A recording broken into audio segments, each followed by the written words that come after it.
There comes a quiet, almost imperceptible shift in the rhythm of life, a moment when the familiar roles between parent and child begin to blur. You notice it not through grand gestures, but through the small things, the hesitation before your child takes your advice, the quick dismissal of your concern, the growing silence where once there were eager questions and shared decisions. You used to be the axis of their world, the one they turned to for answers, guidance, and comfort. Now, you find yourself watching from the sidelines, your words brushing past them like wind through leaves, felt, perhaps, but no longer heeded. It's not easy to bear. The pain is subtle, but deep. You remember the years you gave, your energy, your sleep, your dreams, your very identity, shaped around their needs. You remember birthday cakes baked late at night, school performances attended after long workdays, and quiet tears shed alone, so they wouldn't see. And now, when you finally hoped to be heard with the same openness you once offered them, you are met instead with impatience, sharp tones, or polite indifference. The hurt turns inward first, then sometimes outward. You may feel the urge to remind them of all you've done. You may want to say, "You wouldn't be where you are without me." And you'd be right.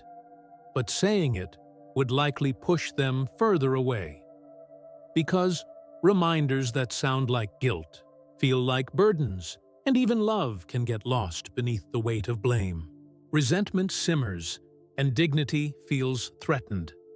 But this turning point, is not the end. It's the beginning of something different. The truth is, the role of a parent evolves. The era of control, of constant teaching and daily nurturing, comes to a close, and in its place, a new relationship is waiting to be built. One not of authority, but of mutual respect. And respect, unlike obedience, cannot be demanded. It must be earned anew. That journey begins within, not with correction, not with louder voices or firmer demands, but with quiet strength, with presence, with dignity, with the kind of character that draws others near simply because it is steady, kind, and real. You cannot control how others see you, but you can choose how you show up. In this new chapter, your power lies not in what you do for your children, but in who you are around them. And that, more than anything, is what they will come to respect. The paradox of parenthood is that the more you try to please your grown children, the less they seem to value your efforts. You might find yourself saying yes to things you don't want to do, offering help when you're tired, biting your tongue to avoid conflict, all in the hope of staying close, of being appreciated. But instead of gratitude, what you often get is indifference, or worse, expectation. It's a hard truth to accept. Self-sacrifice does not necessarily lead to respect. Take Margaret, for example. She was once an independent woman with her own hobbies, friends, and routine. But as her children grew older, she began bending herself into shapes she no longer recognized. She canceled plans to babysit at the last minute. She said yes to cooking entire meals when she really needed rest. She smiled when spoken to harshly, excused behavior that hurt her. Over time, something shifted. Her children stopped asking her opinion. They interrupted her. They assumed she'd always be available. Margaret didn't feel loved. She felt invisible. What changed wasn't their affection. It was their perception. By always saying yes, by putting her needs last, she had unknowingly taught them to do the same. Her boundaries blurred, and so did their respect. Respect begins within. When you honor your feelings, your time, your health, you send a powerful message. I matter too. That message doesn't require raised voices or ultimatums. It lives in your daily choices. When you say, "I can't today, but I'd love to help another time," or "that doesn't work for me," you're not rejecting your children. You're showing them what self-respect looks like. You don't need to become rigid or harsh. Honesty doesn't require cruelty. It simply means being real with yourself and with them. Your children are no longer small. They are capable of understanding limits, and in fact, they need to see that you have them. It teaches them how to set their own and how to respect others. Being a parent doesn't mean disappearing behind your giving. It means being a whole person, someone with opinions, boundaries, and a life beyond service. That's not selfish. That's healthy. And when your children see that you stand for yourself with grace and clarity, they begin to see you not just as mom or dad, but as someone they can admire. Respect doesn't grow in the shadow of sacrifice. It grows in the light of self-worth, and it starts with you. When you feel disrespected by your adult children, the instinct is often to respond immediately. You want to defend yourself, to correct them, to explain your side. It feels natural, after all. You've spent a lifetime guiding them, teaching them, showing them the right way to treat others. But as children grow into adults, the dynamic changes. Arguments that once helped teach now only create distance. Instead of bringing clarity, they build walls. Michael, a retired history teacher, knew this struggle well. In the classroom, his voice carried weight. He was patient, thoughtful, respected. But at home, his grown sons dismissed his advice, cut him off mid-sentence, and rarely asked for his thoughts. At first, Michael argued back. He raised his voice. He tried to reason. He explained all he had done for them, but nothing changed, except that they began to visit less and call even less often. One afternoon, after a particularly painful exchange, Michael sat in silence. And in that silence, he realized something. He couldn't force respect through logic. He couldn't make them see his worth by repeating his sacrifices. So, he stopped trying to convince them. He stopped raising his voice. Instead, he began to live differently, more quietly, but with a deeper kind of strength. He still spoke his mind, but calmly. When interrupted, he waited. When dismissed, he didn't protest. He simply disengaged with dignity. He acted as if his opinion mattered because, to him, it did. And something subtle began to shift. His sons noticed the difference. The tension began to ease. Without accusations or lectures, Michael had started to change the tone of their relationship, not by fighting for respect, but by embodying it. Silence, when rooted in self-respect, can be more powerful than the loudest argument. It tells others, "I don't need to win this moment. I know who I am." It invites reflection. It disarms conflict. And most importantly, it models a better way to interact. Your children may not realize it at first, but over time, they begin to respond not to your demands, but to your calm presence. This isn't about suppressing emotion or pretending things don't hurt. It's about choosing when and how to speak, with intention rather than impulse. It's about showing your strength not through control, but through composure. True respect doesn't come from argument. It comes from example. When you hold yourself with quiet confidence, you teach your children how to treat you, not by telling them, but by showing them. Parental love is one of the most enduring forces in life. It's deep, unwavering, and often selfless.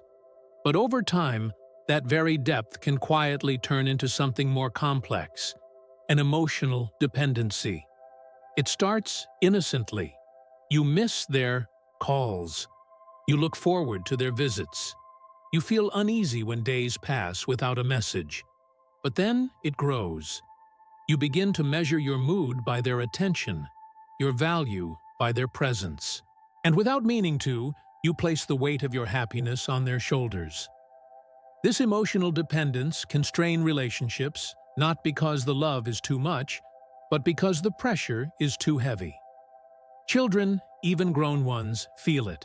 They may not name it, but they sense it. Expectations wrapped in affection, unspoken needs behind every just checking in. And while your intentions are rooted in care, they can come across as control or guilt.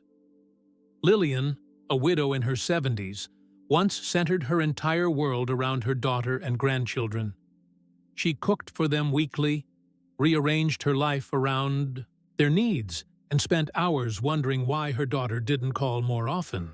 Each silence felt like a rejection, each missed visit, a personal slight. Until one afternoon, after a long stretch of unanswered messages, Lillian sat with a quiet thought. What if I stop waiting? She didn't stop loving. She didn't turn cold. She simply started filling her own days. She returned to her book club. She learned how to paint. She began meeting friends for walks and found herself laughing again, not from someone else's presence, but from her own joy. And something remarkable happened. Her daughter began calling more often. There was no more pressure, no guilt in the air. Just space, lightness, and a renewed sense of connection. When your life is full, when your happiness doesn't depend on someone else's schedule, you become emotionally free. And freedom is attractive. People are drawn to those who carry themselves with peace and purpose, not need. Your children will feel it. They will notice when you no longer wait by the phone or mask disappointment with cheerfulness. They will sense the shift from dependence to presence. You don't have to love your children less, but you do have to love yourself just as deeply. Your well-being cannot hinge on their attention. The more whole you feel within, the more you'll be seen. Not as someone who needs, but as someone who inspires. And in that space, respect naturally grows. Many parents hesitate to set boundaries with their adult children, fearing it will create distance or hurt feelings. But in truth, a lack of boundaries doesn't bring you closer. It quietly erodes respect. When you allow interruptions during your rest, tolerate dismissive tones, or accept interference in your personal life, you're sending a silent message. My comfort matters less than yours. Over time, that message becomes a pattern, and the pattern becomes a habit. One where your needs are continually placed last. Helen, a mother of 3, spent years avoiding conflict. Whenever one of her children snapped or dismissed her thoughts, she would smile and let it go. She told herself, "They're just tired," or "It's not worth a fight." But deep down, it hurt. She began to dread conversations, feeling unheard and overlooked. It wasn't until a friend asked, "Why do you let them speak to you that way?" that Helen paused. She realized that she had never once said, "That's not okay with me." So, the next time her son interrupted her mid-sentence, Helen calmly said, "I'll finish my thought, and then I'd love to hear yours." He blinked in surprise. Not anger, not accusation, just a quiet boundary. Another time, when her daughter criticized her cooking with a laugh, Helen smiled gently and replied, "You're welcome to bring something next time." Again, not cold, not confrontational, just clear. Something shifted. It wasn't dramatic or immediate, but her children began to pause before speaking. They listened more. They showed a touch more care. And Helen, without raising her voice or starting a fight, had reclaimed her space in the room. Boundaries are not walls. They are doors with locks, not barricades. They let love in, but not at the cost of your self-worth. Saying, "I'd prefer not to discuss that," or "that tone doesn't work for me," isn't rejecting your child. It's honoring yourself. And when you honor yourself, you teach others how to do the same. Being a parent doesn't mean enduring disrespect with a smile. It means modeling strength with kindness. It means saying no without guilt and yes without resentment. Boundaries do not create distance, they build trust. They say, you can trust me to be real with you. And you can trust that I respect myself. And in that trust, relationships deepen. Not from obligation or habit, but from mutual understanding. Boundaries are not the end of closeness. They are the beginning of healthier connection. Love often disguises itself as helpfulness. You cook, you clean, you drive them to appointments, you lend money or time, all because you care. And at first, it feels right. But when these gestures become expected, when no one says thank you anymore, when your help is met with entitlement instead of appreciation, something begins to shift inside. You're not helping out of joy anymore. You're doing it out of habit, or worse, out of fear of becoming unnecessary. Richard, a father of 2 grown daughters, knew this feeling well. For years, he was always available. Need a ride to the airport. At dawn, he was there. Forgot to pick up the kids? Grandpa to the rescue. But over time, it stopped feeling like love and started feeling like duty. There was no pause, no gratitude, just assumption. And with that, a quiet resentment began to grow. Richard started to wonder, if I stop, will they still come around? One day, after his daughter asked him to watch the grandchildren on his birthday, without even acknowledging the occasion, something inside him clicked. He gently said, I love spending time with the kids, but I have plans that day. It wasn't a punishment. It wasn't anger. It was a boundary wrapped in self-respect. Her initial response was surprise, maybe even irritation. But over time, it gave way to something else. Awareness. Being helpful should never cost you your peace. It's not wrong to give, but it is dangerous to give beyond your limits, especially when it becomes one-sided.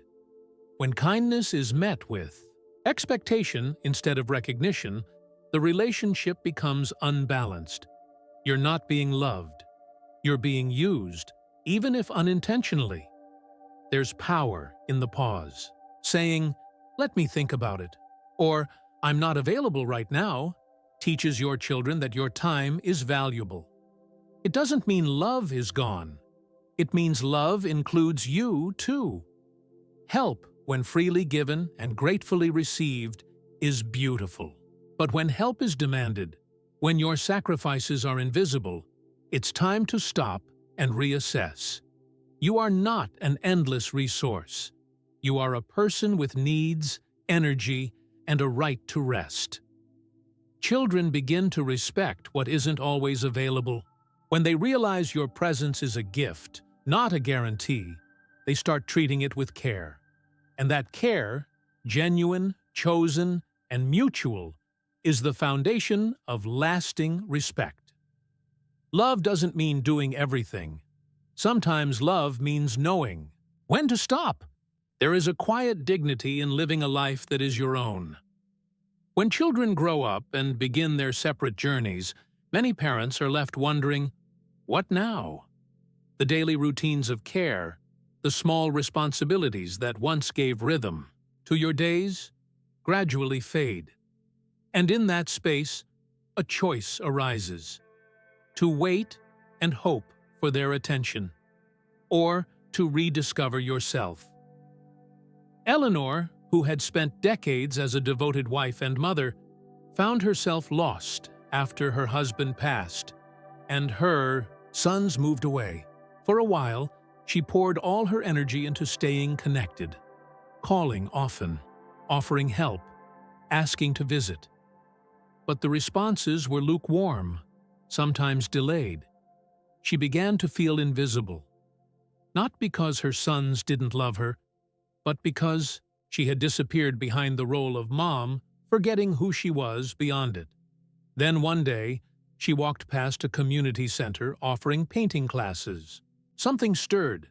She signed up, nervous and unsure. That one class turned into a hobby, then into friendships. Before long, Eleanor was organizing weekend art shows, traveling with a group of women her age, and laughing in ways she hadn't in years. And without realizing it, something else shifted. Her sons began to call more often, ask about her plans, even visit more. Not out of guilt, but out of genuine interest. When you live with fullness and curiosity, you become magnetic. Not in a flashy, dramatic way, but in a deeply human one. People are drawn to those who are alive inside, who continue to grow, who remain students of life. Your children notice when you have stories to tell, places to go, thoughts to share that aren't about them. It reminds them that you are a person, not just a parent.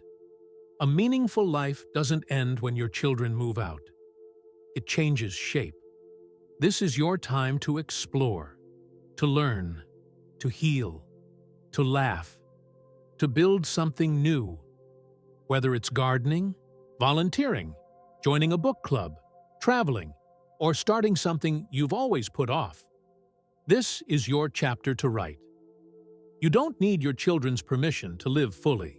And, paradoxically, the more you do, the more they are drawn to you, not out of obligation, but out of admiration. Respect doesn't grow from sacrifice alone. It grows when your children see you thriving, not just surviving.